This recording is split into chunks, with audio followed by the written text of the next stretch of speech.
Did you know that NASA has finally revealed the truth about the fake moon landings? Mainstream media barely reported on the revelations, so most people remain none the wiser about what NASA has admitted in the last 12 months. The truth of the matter is, NASA has all but admitted the landings were fake, and anybody who works in the space industry or has any knowledge about rocket science has quietly accepted that the whole thing was a charade.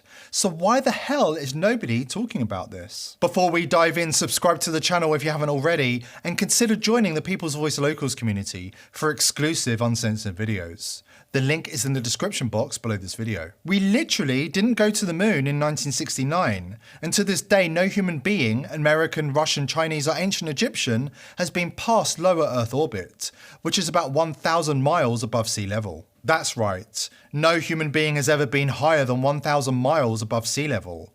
Except for those times we went to the moon, which is 240,000 miles away.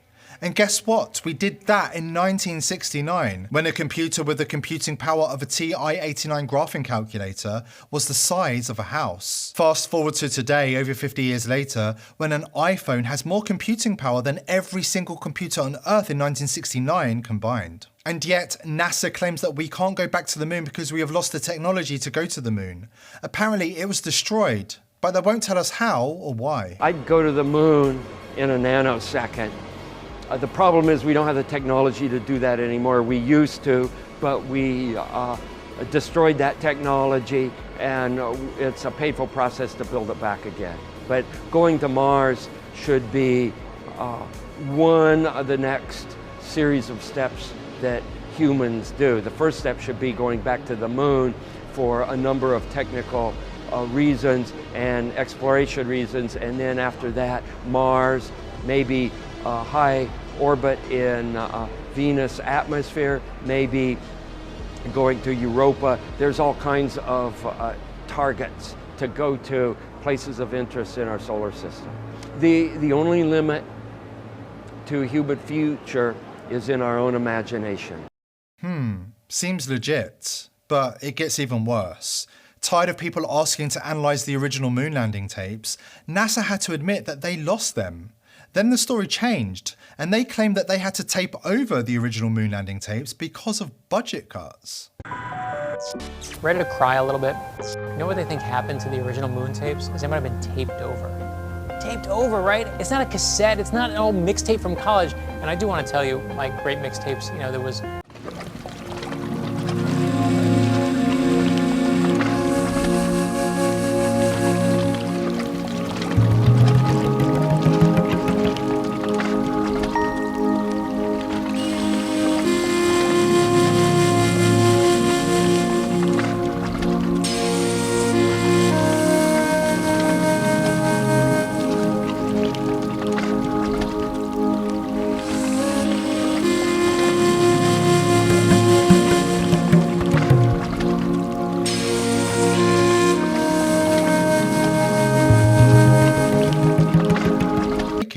to learn how thousands are protecting their savings with gold and silver. Protect your savings, and if you are quick, you can get up to $10,000 in free silver to do it. Visit tpvluxgold.com now. Let's be honest, how likely is it that NASA would actually tape over the original footage of mankind's greatest achievement? Because of budget cuts, really? And the fact that the TV broadcast watched by hundreds of millions was not sent directly to TV stations, but was rather a projection of the broadcast off a wall, which was then recorded and sent out. Doesn't sound like NASA are covering their tracks or anything. Let's face facts. Everything that was done 50 years ago is 1,000 times cheaper and easier to do today. Are we actually expected to believe that we went to the moon in this piece of shit 50 years ago? I've seen homeless encampments on Skid Row that have more insulation. I've seen Met Gala costumes that look sturdier than that. It's all so implausible. Who shot the event from outside the capsule? How is the American flag waving? Why do the shadows look like they are the result of multiple light sources? Why is the letter C visible on one of the rocks, which happens to look like a prop on a film set? And don't forget about the time NASA astronaut Alan Shepard supposedly sneaked a golf club and some balls onto Apollo 14 and played golf on the moon. Hold on, how do you sneak a golf club onto a spacecraft when every cubic inch and ounce is accounted for?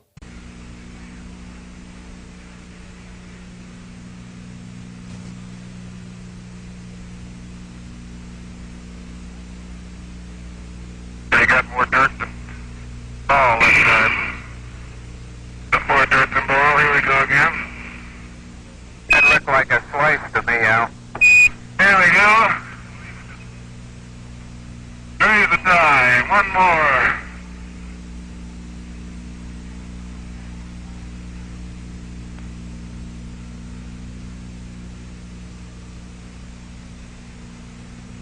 Miles and miles and miles. He sneaked it up his arse, obviously. Really, let's think about this rationally. In 1969, we sent a tiny homeless tent covered in aluminium foil 250,000 miles away to a precise location when even being 1/1000th of an inch off in any part of the launch would have caused the ship to miss the moon by thousands of miles. And yet we landed it, we played golf, and now we can't even get humans past 1,000 miles above sea level. Perhaps the final word should go to Buzz Aldrin. According to Buzz, we didn't go to the moon at all, but he didn't stop there. Listen to what he says to the hundreds of millions of people around the world who were affected by the moon landing. It's called mass formation psychosis. The elite have been using this technique to brainwash the masses since 1969. Why has nobody been to the moon in such a long time? That's not an 8-year-old's question. That's my question. I want to know, but I think I know. Because we didn't go there, and that's the way it happened. And if it didn't happen, it's nice to know why it didn't happen, so in the future, if we want to keep doing something, we need to know why something stopped in the past that we wanted to keep it going.